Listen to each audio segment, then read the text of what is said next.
Na yule ambaye hakufika hapa, usikae kimya, umwambie. Katika hali ya kutambua watumishi wa Mungu, sisi kama vile Wakristo Wanayoti, tusiwahukumu watumishi ambao Mungu ametupatia. Amen, amen. Sababu kuna yule ambaye aliwaita kwa kazi. Kuna Mungu ambaye aliwaweka mahali hapa, na ni yeye ambaye atawahukumu. Mungu atusaidie sana. Amen. Haujue wapi kwenye wanagombaniaka, haujue terehe yao ni ya wapi. Haleluya. Amen.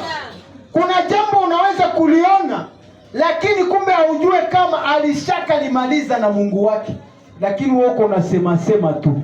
Mungu atusaidie sana.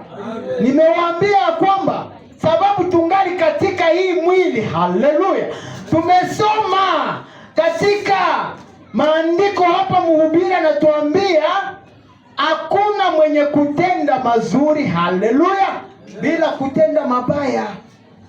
Inamaanisha hii mwili hii iko inatubulula, iko inafanya vita na roho. Mungu atusaidie sana. Amen. Na ni lazima tutawaliwe na Bwana ili kwamba tuweze kushinda huu mwili. Haleluya.